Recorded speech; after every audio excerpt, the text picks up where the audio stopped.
Alá al-Fadili al-Tamimi, supuesto príncipe árabe, llegó de repente para ofrecer lo que todos ansiaban: dinero a raudales e inversiones millonarias. Lo que vino después se recuerda como el jeque estafador, la estafa más audaz que haya sacudido a la alta sociedad caraqueña.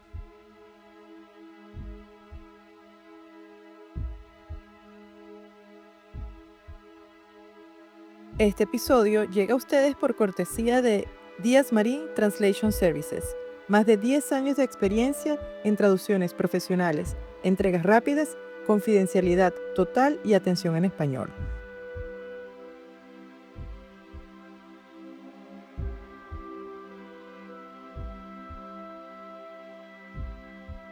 Bienvenidos a un nuevo episodio de Ni tan Inocentes. El episodio de hoy es de esos que no quieren perderse. Así que sin más preámbulos comenzamos.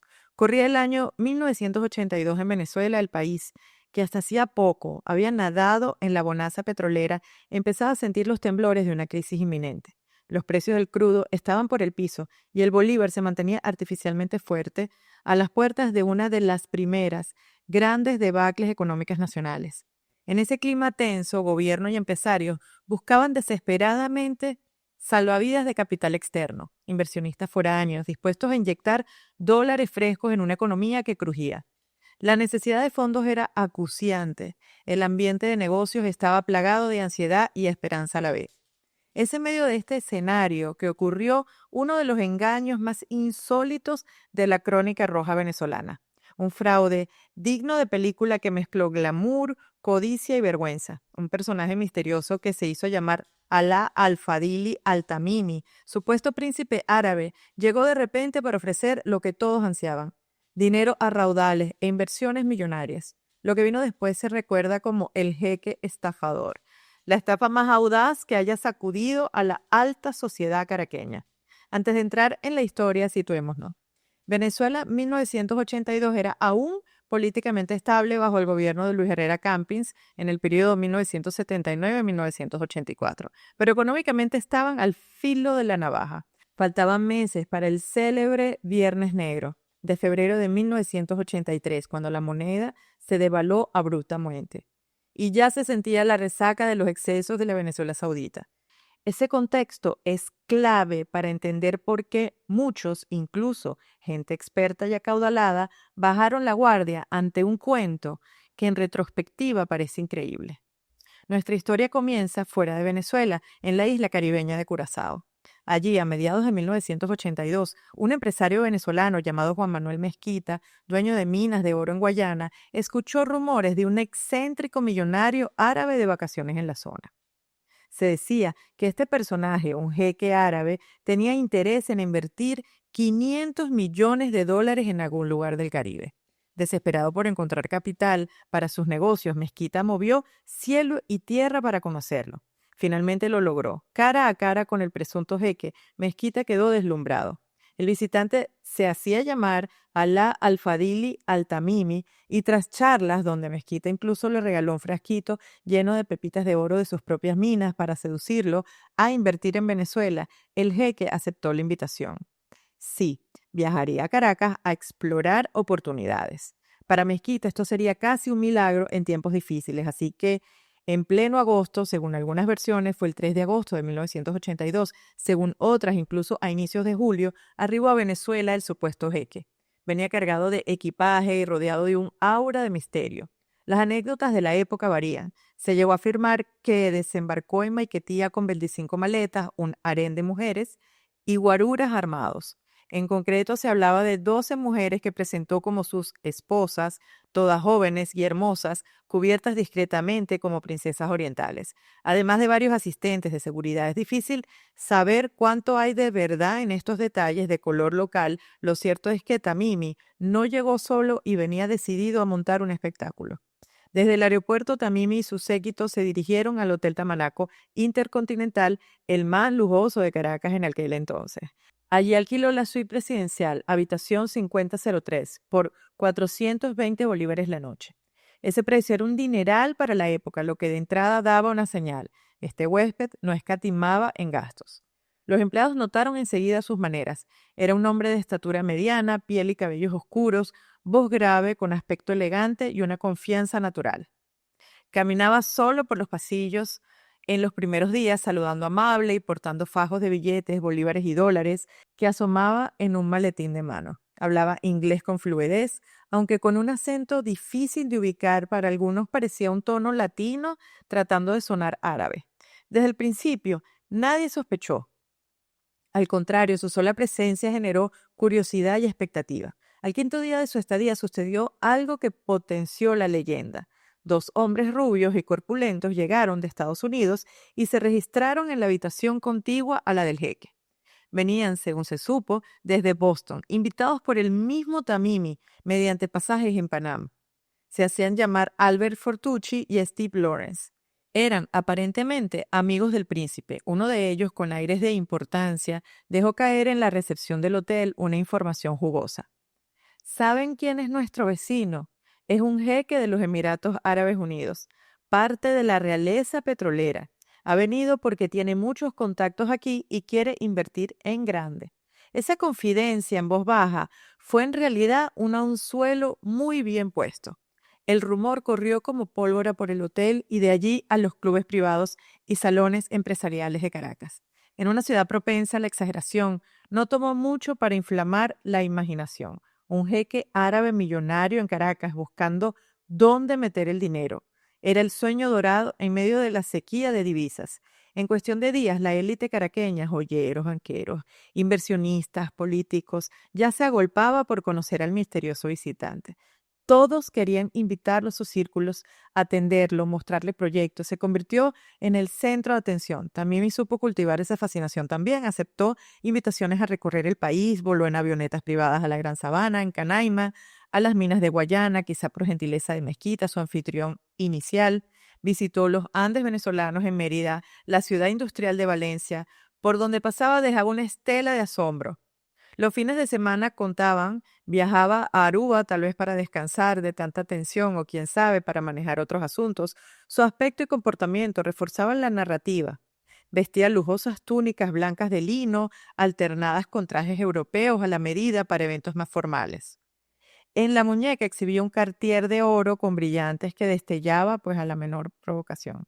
Ya había detalles cuidadosamente pensados, por ejemplo, al ser presentado ante algún venezolano prominente, Tamimi le hacía un obsequio muy particular, sacaba un pequeño frasco y entregaba una pepita de oro puro como regalo diciendo que provenía de sus ricas minas de Arabia.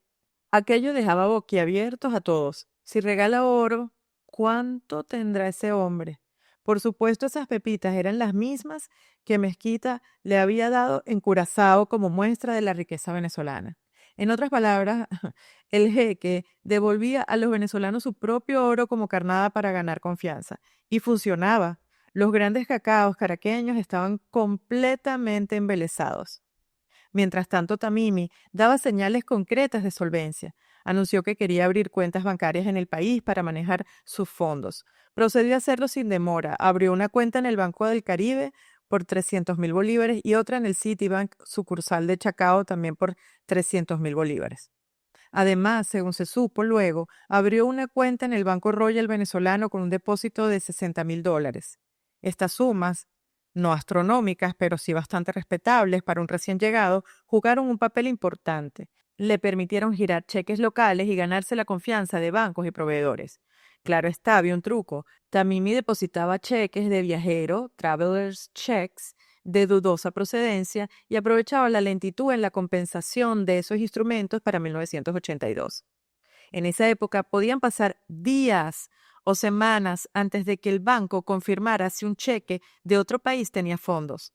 Para cuando llegaba la noticia de que tal cheque era inválido o estaba sin fondos, el jeque ya había desaparecido o convencido al banco de que fue un error. Era un vacío del sistema que él explotó con maestría. ¿Cómo logró este falso jeque concretar su estafa? Aquí es donde el plan meticuloso de Tamimi entra en acción. Con sus cuentas bancarias abiertas y su reputación en ascenso, comenzó a hacer gastos extravagantes que consolidaban su imagen de millonario generoso, pero siempre pagando con cheques que luego rebotarían. Veamos algunos episodios que están documentados. En la joyería del propio Hotel Tamanaco, Tamimi se encaprichó con una gargantilla de zafiros valorada en 100.000 bolívares, que eran unos $20.000 de la época. Abrió su maletín ante el joyero mostrando gruesos fajos de billete de 100 como dispuestos a pagarlo por contado, pero tras pensarlo teatralmente dijo no, mejor pago con cheque. Extendió un cheque con la parsimonia de un noble firmando un decreto y se llevó la costosa joya. En su rostro, cuentan, había una serena seguridad. En los ojos era la estrategia pura. El joyero jamás dudó. Aquel cliente se movía como pez en el agua entre billetes. ¿Por qué desconfiar? Un caso similar ocurrió con Samuel Milgrán, dueño de la famosa orfebrería Milán en el centro de Caracas. El jeque le compró varios relojes Rolex y joyas por un monto total de $96.000. Para impresionarlo, Tamimi habló de abrir una cadena de joyerías en el Medio Oriente y Milgrán vio una oportunidad enorme. El pago, un cheque de gerencia aparentemente emitido por el National City Bank de Nueva York. Un cheque de gerencia es supuestamente infalsificable, respaldo casi seguro, excepto cuando es completamente falso. Milgrán entregó las alhajas. Días después, el banco informaría que ese cheque no existía. Pérdida total para el joyero. Otro engañado notable fue el sastre de los presidentes, Álvaro Clement. Clement era quien vestía mandatarios y embajadores, un modisto de altísimo perfil. Cierta tarde, Tamimi llegó a su boutique acompañado de un renombrado hombre de negocios caraqueño. Hablando en un inglés refinado, el jeque le dijo a Clement, quiero varios trajes. Pronto ofreceré una cena en la suite presidencial. Escogió telas finas, encargó 7 trajes a la medida, además de lo que probó en el sitio, y extendió un cheque por 40.000 bolívares como pago adelantado. Clement aceptó el cheque, aunque algo no le cuadraba. Acababa de regresar de Europa y en España había oído sobre un jeque impostor buscado por Interpol. ¿Podría ser el mismo? La duda le cruzó la mente, sin embargo, la posibilidad de un gran cliente árabe era demasiado buena para dejarla pasar. Clement posteriormente diría, había algo que no me gustaba de ese sujeto, pero no quise perder el negocio. Entregó un par de trajes de muestra valorados en 6.000 bolívares y quedó en completar el resto del pedido. Para su tranquilidad temporal, al día siguiente recibió una elegante invitación en papel de lujo. Gran fiesta del jeque Alá Al-Fadili Tamimi, Hotel Tamanaco. Clement estaba de invitado de honor, por supuesto. Sus sospechas se atenuaron. ¿Quién invitaría abiertamente a tanta gente si fuera un estafador? Este patrón de comportamiento se repitió. Tamimi gastaba a manos llenas en bienes y servicios de la alta sociedad, siempre aparentando solvencia y pagando con cheques diferidos. En pocos días acumuló automóviles, alquilados, cuentas de restaurantes, reservas de clubes, todo cubierto con papeles bancarios que tardarían en evidenciar su falsedad. Él, entre tanto, se movía rápido, cambiaba de habitaciones de hotel, rotó por varias suites e incluso hacía viajes cortos, dificultando que alguien lo confrontara directamente por un pago rechazado. Un detalle revelador, Tamimi se aseguró de reclutar cómplices locales sin que ellos lo supieran. Por ejemplo, contrató a Lili Protovin, una conocida intérprete traductora, para que lo asistiera en reuniones de negocio, pues aunque hablaba español, a veces prefería usar traductor para negociar en inglés formal. Protovin le proveyó servicios lingüísticos y él debía pagarle 5.000 bolívares por honorarios. Adivinen, le pagó con un cheque que nunca pudo cobrar. Hizo lo mismo con fotógrafos que inmortalizaban sus eventos y con la agencia de taxis del hotel. Todos recibieron cheques que luego rebotaron. Ni los pequeños proveedores se salvaron de su estela de fraude. El punto culminante llegó la noche del 25 de agosto de 1982. Para entonces, Alá Al-Tamimi había ganado suficiente confianza y aprovechando la lentitud bancaria al máximo como para ejecutar la fase final de su plan, una fiesta de gala donde formalizaría supuestos negocios con la crema y nata de Caracas y terminaría de recolectar cuanto pudiera. Aquella noche de alfombra roja fue cuidadosamente orquestada por el propio jeque. Tomó la suite presidencial y salones adyacentes y lo transformó en un set digno de una película. La decoración imitaba un palacio árabe de fantasía, alfombras persas, cojines bordados con hilos dorados, arreglos florales exóticos. Cuentan que Tamimi mandó a encargar a un restaurante especializado, el Rincón del Medio Oriente en Caracas, un banquete auténtico. Cordero en especias, dátiles, pan árabe, dulces típicos y champán francesa de primera categoría. La cuenta de la cena ascendió a 15.000 bolívares cuando el salario mínimo mensual rondaba a los 1.500. Por supuesto, fue cubierta por un cheque posfechado que nadie cobró entonces. Para amenizar, contrató a una orquesta en vivo conocida como la Orquesta de Carlos Pinto, que tocaba música bailable internacional. Se invitó a la alta sociedad caraqueña, empresarios, banqueros, ejecutivos, algunos políticos, modelos, diplomáticos, todos querían estar allí para ver y ser vistos con el jeque inversor. La entrada del anfitrión fue teatral. Tamimi apareció inicialmente con su tradicional túnica blanca y el pañuelo árabe en la cabeza, recibiendo a los invitados con una ligera reverencia. A cada uno le dedicaba una frase peculiar en perfecto español: Alá te proteja y el emir te colme de riquezas. Deseo que sonaba exótico y auténtico. Muchos se retiraron sorprendidos y encantados con esa bendición personalizada. Al rato, para sorpresa de todos, el jeque se quitó la túnica, revelando un impecable traje hecho por Clement, el sastre estafado, que estaba presente también. Acto seguido, tomó de la mano a una bella joven de cabello castaño y se lanzó a la pista improvisada a bailar salsa. Sí, salsa caribeña. No tardó en robarse las miradas, bailaba con habilidad y desenfado, mezclando pasos modernos con ritmos caribeños. Aquello rompía todos los esquemas. ¿Qué jeque árabe sabe bailar salsa? Se decían algunos, y además bebe whisky como agua, pues Tamimi apuraba vaso tras vaso de whisky mientras bailaba. Para muchos estos habrían sido banderas rojas, pero los asistentes lo tomaron del lado amable. Qué tipo tan sencillo, hasta salsa baila. Su comportamiento irreverente lo hizo parecer incluso más encantador, un jeque a la occidental, que cosmopolita. A lo largo de la noche, Tamimi se aseguró de hablar con todos los empresarios clave. Los fue tomando aparte o en pequeños grupos y cerrando tratos verbales. El momento cumbre fue cuando anunció que pondría $100 millones de su fortuna personal en un consorcio de inversión en Venezuela. Muchos habían oído ya esa cifra flotando desde su llegada, pero ahora lo presentaba formalmente. Para participar en las utilidades de ese gran negocio, que abarcaría banca, petróleo, bienes raíces, minería, invitó a los presentes a ser sus socios locales. Eso sí, debían también contribuir con capital. Las cantidades eran variables. Algunos se comprometieron con un par de millones de dólares, otros con cifras menores, según su peso económico. Esa noche llegó a recolectar unos $10 millones entre varios inversionistas venezolanos que prácticamente competían por entrar en la órbita del jeque.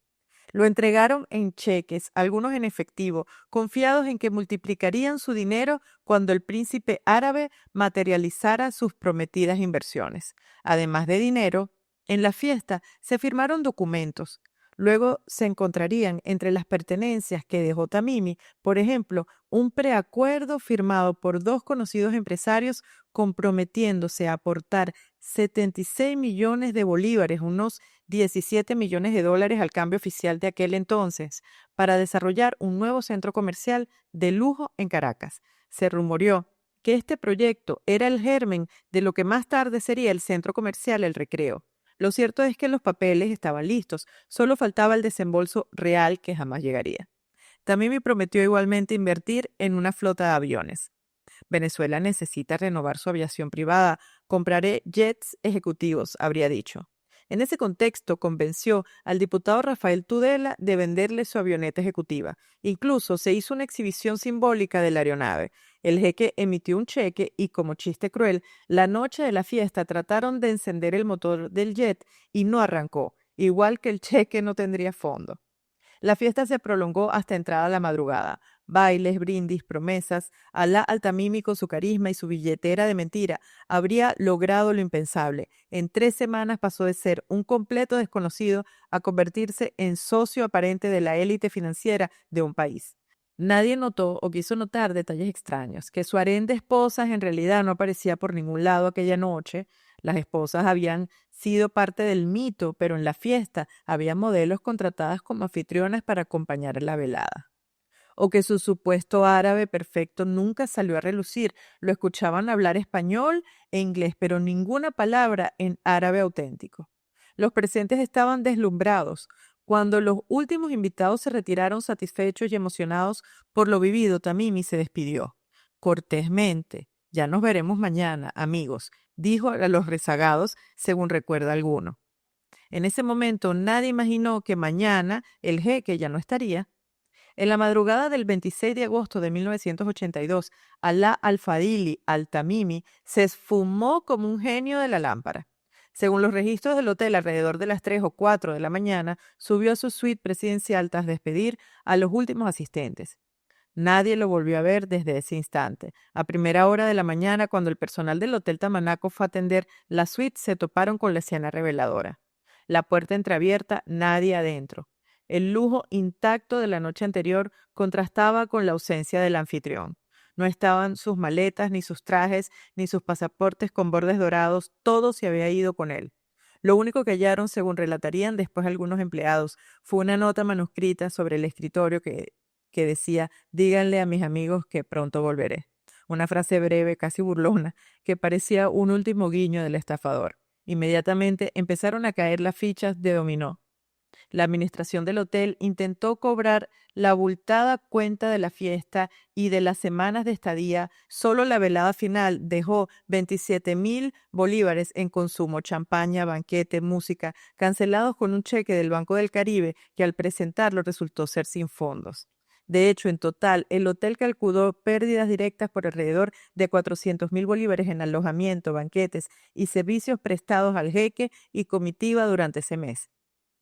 La gerencia penada optó por no hacer mucha bulla mediática. ¿Cómo admitir que el hotel más prestigioso de Caracas fue embaucado así? De hecho, no denunciaron formalmente ese daño, según se supo, por vergüenza. Pronto cada víctima fue descubriendo la verdad. Los cheques rebotaban uno tras otro. La joyería nunca pudo cobrar el cheque del zafiro. El orfebre Milán confirmaba que el cheque de gerencia era falso. El sastre Clement vio que su pago era pura fantasía. Incluso los documentos de inversiones resultaron inútiles. Papeles firmados sí, pero sin dinero real respaldándolos.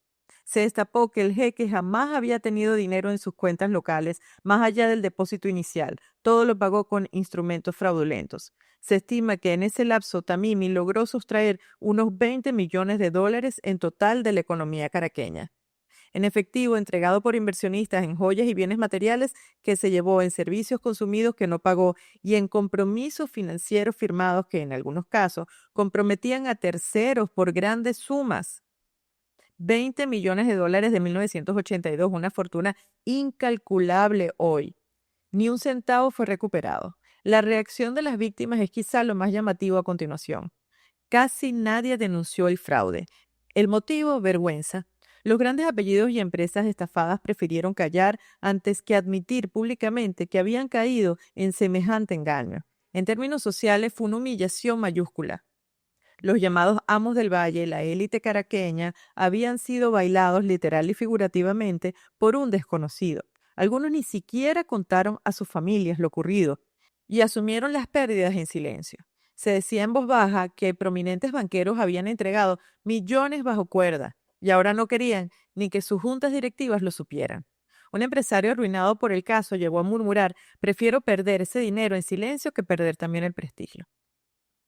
Este silencio cómplice hizo muy difícil la labor policial luego, ya que sin denuncias formales era complejo iniciar acciones. Sin embargo, la Policía Técnica Judicial, PTJ, tomó cartas en el asunto oficiosamente. El escándalo ya era un secreto a voces en Caracas, los periodistas se habían enterado, la noticia comenzaba a filtrarse en la prensa, aunque sin nombres concretos al inicio. Fermín Mármol León, director de la PTJ y famoso criminólogo, asumió personalmente la investigación, junto al comisario Efraín Prato, jefe de la División de Delitos Financieros. Ambos eran veteranos en resolver casos complejos. Pero aquí se toparon con un dilema. ¿Por dónde empezar? No había un nombre real del sospechoso, solo alias, ni huellas dactilares, al menos no registradas, ni denuncias de afectados. Además, la orden tácita desde arriba fue llevar todo con discreción absoluta para no manchar más la imagen del país ni de los notables involucrados. Mármol León, según recogen después las crónicas, estaba indignado en lo personal. Era evidente que aquel hombre había actuado con total impunidad gracias a la ingenuidad o codicia de gente que debía haber sido más precavida. La PTJ comenzó a recolectar lo que pudo, la lista de alias que utilizó, pues descubrieron que Tamimi había usado varias identidades en distintas interacciones. Los cheques rebotados, que resultaron ser cheques de viajero posiblemente falsificados en serie y testimonios confidenciales de algunos afectados, Interpol fue alertada con la información disponible, solicitando cooperación internacional para ubicar al estafador, aunque con tan poca data era complicado. Mármol León personalmente siguió la pista de un posible destino. Se sospechó que Tamimi había huido a Miami, Estados Unidos. El comisario voló a Miami, coordinó con el FBI cierta búsqueda, pero no hallaron rastro del jeque. No figuraba con ese nombre en registros migratorios ni en movimientos bancarios conocidos. Era como si la tierra se lo hubiera tragado. La prensa, por su lado, empezó a publicar lo que podía. Para septiembre de 1982, ya algunos diarios narraban, sin dar nombres, la historia de un falso príncipe árabe que timó a altos círculos caraqueños. La vergüenza de la que hablamos se reflejó en esos reportes. Se hablaba de un conocido joyero, estafado, un sastre de renombre, embaucado, pero sin identificar a Milgrán o Clement directamente, posiblemente porque ellos mismos pidieron no ser mencionados. Aún así, la historia caló hondo en la opinión pública, que la consumía entre incrédula y burlona. Un síntoma claro del impacto popular fueron unos letreros que empezaron a aparecer en locales comerciales. No se aceptan cheques ni jeques. Esta frase, ingeniosa y lapidaria, aparecía pegada en vidrieras de bancos y tiendas, a manera de chiste y advertencia. Era el reflejo de la lección aprendida a golpes. Ya no confiamos en promesas de papel ni en supuestos jeques generosos. El dicho se volvió parte del folclore caraqueño. Hasta el día de hoy muchos recuerdan o han escuchado la frase sin saber quizá su origen exacto. Otro efecto inmediato fue que la televisión no perdonó el bochorno. En ese mismo año, en 1982, RCTV produjo una película para televisión titulada El jeque sin fondos.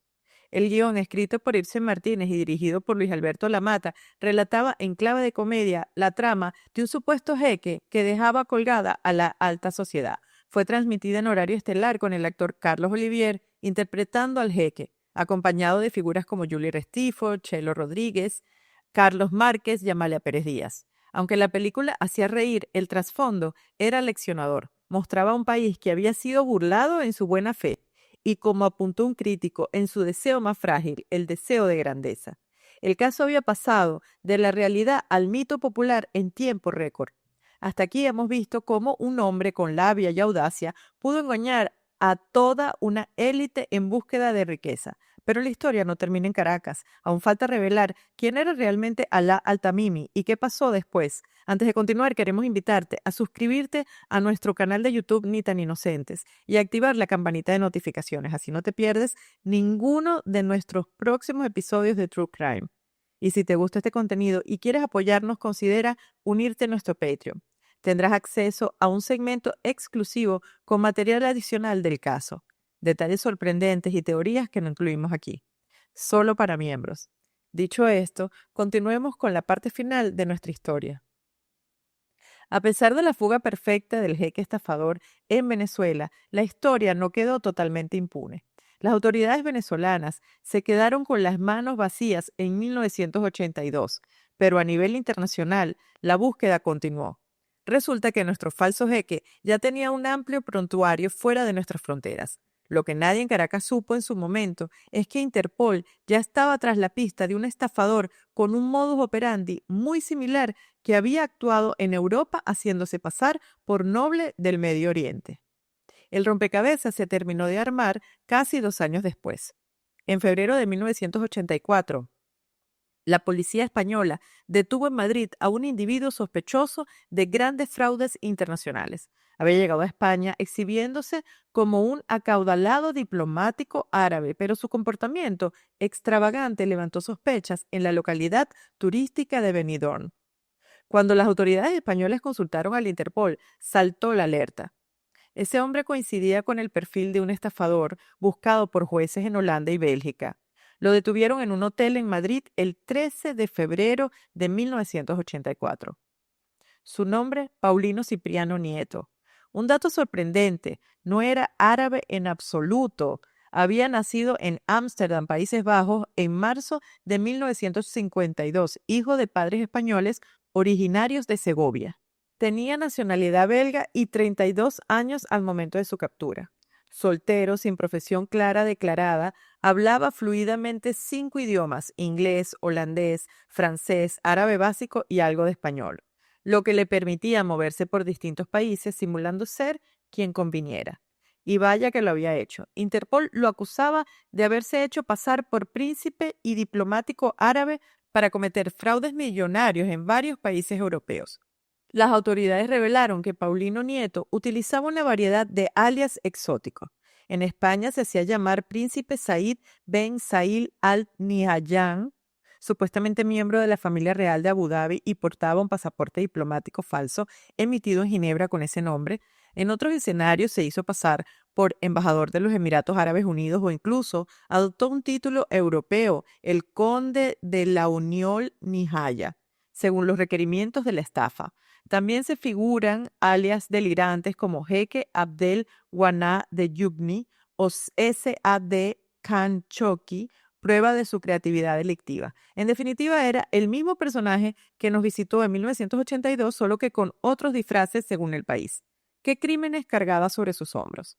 La lista era larga. En Países Bajos se le buscaba por estafar a bancos de Ámsterdam por sumas cercanas a 20 millones de pesetas, unos $200.000 de la época, obteniendo créditos con documentos falsos. En Bélgica se le acusaba de haber robado obras de arte de colecciones privadas y de un estudio de la televisión flamenca. Su modo de operar en Europa era parecido. Se hacía pasar por un potentado árabe interesado en comprar pinturas, antigüedades o propiedades y pedía llevárselas para evaluarlas respaldado por cartas de crédito falsas, luego desaparecía con las piezas. También solía alquilar coches de lujo. De hecho, llegó a España conduciendo un Rolls Royce con matrícula holandesa color chocolate. Y no pagarlo jamás. En Benidorm, donde fue visto antes de caer preso, alquiló un penthouse con opción a compra de 18 millones de pesetas, prometiendo inversiones extravagantes que despertaron la sospecha de un agente policial local. Este policía notó lo mismo que hubieran debido haber notado muchos en Caracas: los gastos altísimos y negocios estrafalarios que proponía no cuadraban. Al ser detenido en Madrid, se alojaba en el lujoso Hotel Miguel Ángel bajo el nombre falso de Príncipe Said Ben Said. La policía incautó su Rolls Royce y confirmó con Interpol su identidad real. Como en España no había cometido un delito flagrante, aún estaba en fase de engaño, no llegó a consumar estafas allí, no fue procesado penalmente en ese país. En cambio, se inició de inmediato su extradición a Holanda, donde lo esperaba una acumulación de cargos. Este giro de los acontecimientos, aunque ocurrió en Europa, fue la pieza final del rompecabezas del caso del jeque estafador de Caracas. Cuando Interpol comunicó a las autoridades venezolanas la captura de Paulino Nieto y sus alias, quedó confirmado que Alaa Al-Fadili Al-Tamimi era uno de sus tantos disfraces. De hecho, la descripción física coincidía plenamente: hombre moreno, mediana estatura, pelo negro, políglota, con don de gente. No cabía duda. El jeque de Caracas tenía nombre y apellido. Ahora bien, ¿hubo justicia para las víctimas venezolanas? Lamentablemente, en términos legales directos, no. Paulino Nieto fue procesado en Europa por sus delitos allá. Pasó a manos de la justicia neerlandesa después de febrero de 1984. Se desconoce públicamente cuánto tiempo de cárcel purgó, posiblemente varios años, dado el peso de los fraudes y robos comprobados. Pero nunca fue extraditado a Venezuela ni enfrentó cargos en nuestro país, en parte porque aquí nunca se formalizaron denuncias ni expedientes en su contra en 1982. Cuando su identidad se supo, ya el caso en Venezuela estaba archivado sin inculpados. Ninguna de sus víctimas locales reclamó oficialmente. Así que la captura de 1984 cerró el caso de hecho, pero no de derecho en Venezuela. Para Fermín Mármol León y sus compañeros de la PTJ, al menos quedó la satisfacción de saber la verdad. Según relató años después el propio Mármol, la noticia de la detención en Madrid le llegó y confirmó sus sospechas. Habían lidiado con un estafador internacional de alto calibre, uno que tristemente los había burlado momentáneamente. La sociedad caraqueña, por su lado, respiró aliviada en privado, sabiendo que ese hombre había sido capturado en algún lugar, aunque puertas afuera mantuvieron silencio. Una anécdota post-captura. En Nueva York, en 1992, un venezolano creyó reconocer a un sujeto como el falso jeque y supuestamente entabló una demanda. Esta historia llegó a circular en círculos cerrados, pero nunca fue confirmada a la prensa amplia. Al parecer, fue una confusión o no prosperó. Posiblemente para 1992 Paulino Nieto estuviese aún preso en Europa o ya libre, pero bajo perfil. El misterio sobre su destino final queda en parte abierto. Tras cumplir su condena en Países Bajos, se perdió el radar público. Hoy tendría alrededor de 73, 74 años, si es que aún vive. Nunca más se supo de Alá al-Tamimi, excepto como referencia histórica. Así concluye la historia del jeque estafador que engañó a media Caracas en 1982. Un hombre con habilidades camaleónicas que aprovechó la ingenuidad y la codicia en un momento crítico de nuestra historia económica. Su hazaña delictiva, porque hay que reconocer que fue temerariamente hábil, dejó una huella indeleble, enriqueció, aunque fuera brevemente, el anecdotario criminal venezolano y avergonzó a los poderosos recordándoles que no todo lo que brilla es oro, aunque venga en frasquitos desde Curazao. Al final, la moraleja podría ser la siguiente: en tiempos de crisis, cuidado con los salvadores milagrosos. Aquella Caracas de 1982 aprendió con mucha vergüenza que no todo inversor extranjero es quien dice ser y que la prudencia vale oro, mucho más que unas pepitas relucientes regaladas en una recepción. Y así cerramos este episodio de Ni tan inocentes, un caso real que parece leyenda, documentado en archivos policiales y periodísticos. Gracias por acompañarnos hasta aquí. Si te gustó este episodio y aún no lo has hecho, recuerda suscribirte, darle like y compartir. Nos vemos en el próximo episodio y recuerden, la realidad a veces supera la ficción. Chao.